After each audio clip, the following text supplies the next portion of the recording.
Bernie Kuker. Incompetent or on the take? You may not know the name, but if you have watched NFL football with any regularity you have seen him officiating. On each crew of NFL officials one of the officials wears a white hat.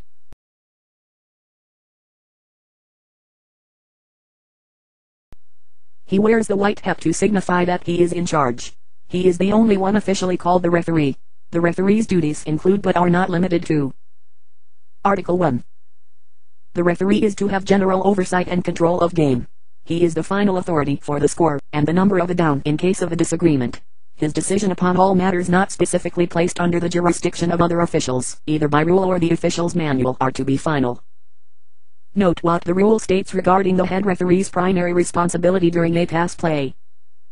Prior to the snap, the referee will line up 10 to 12 yards behind the line of scrimmage favoring the right side, if a quarterback is right-handed. On pass plays, drops back, as quarterback begins to fade back, picks up legality of blocks by near linemen.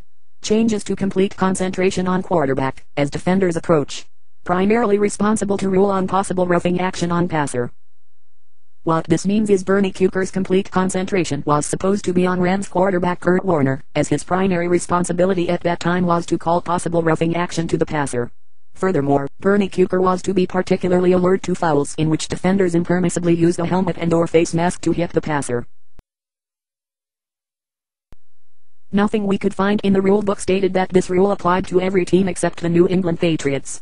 The rule also states that along with the illegal use of the helmet on the passer, the referee is responsible for calling roughing the passer if the defender impermissibly uses his hands, arms, or other parts of his body to hit the passer in the head, neck, or face.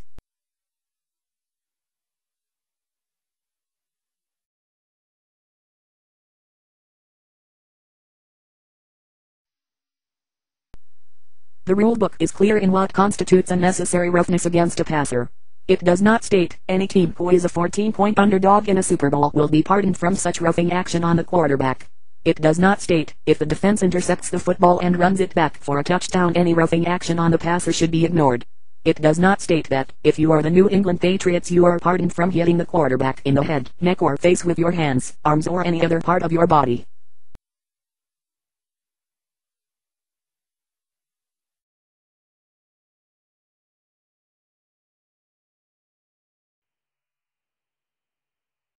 Referees are guided by principles in the NFL rulebook as to when they should call roughing the passer.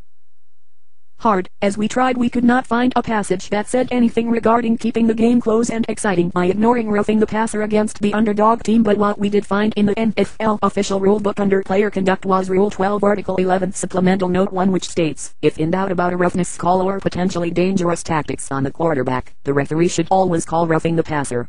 Note that it says always. It doesn't say always, unless it is against the New England Patriots.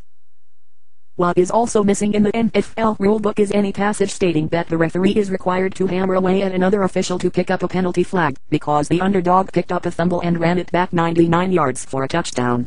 To rational people it seems logical that, once a penalty flag is thrown and the official who threw the penalty flag said he was absolutely certain that a foul was committed, the referee should back off trying to lobby that official to pick up this penalty flag. However, according to Bernie Kuker's own statement, he continued to hammer away at the official who threw the penalty flag against the Patriots.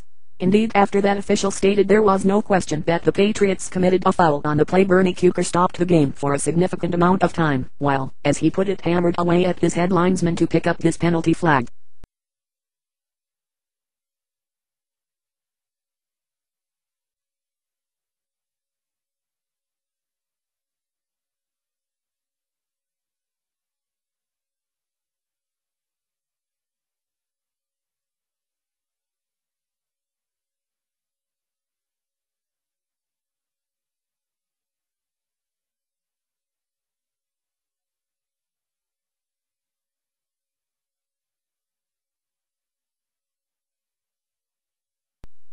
Obviously Bernie Kuker had no jurisdiction to overrule his head linesman, otherwise that flag would have been picked up, just as the penalty flag against the Patriots was picked up, after the Patriots recovered a fumble by the Rams late in the second quarter.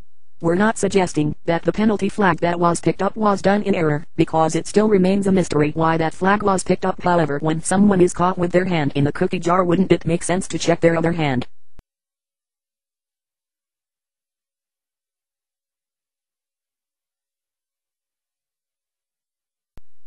Fouls on passes and enforcement. Rule 8 Section 3 Article 1. Intentional grounding will be called when a passer, facing an imminent loss of yardage because of pressure from the defense, throws a forward pass without a realistic chance of completion. Note 1. The penalty is the sole responsibility of the referee and the protection of the passer is his primary responsibility. The flight of the ball is secondary. If there is any question, the referee should not call intentional grounding.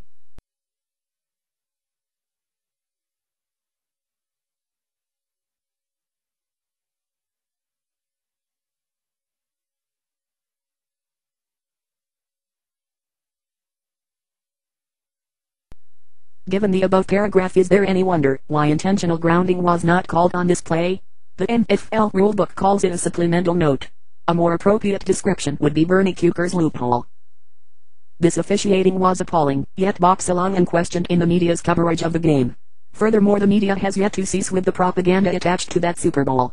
Even worse than the continual misinformation supplied by our sports media is what they have woven into that propaganda, which is an outlandish overrating of everything and anything the Patriots did. Instead of taking whatever success they had at face value, or heaven forbid a truthful account of what really happened in that game, everything gets perverted into a fictional, illegally played, fairly officiated world championship.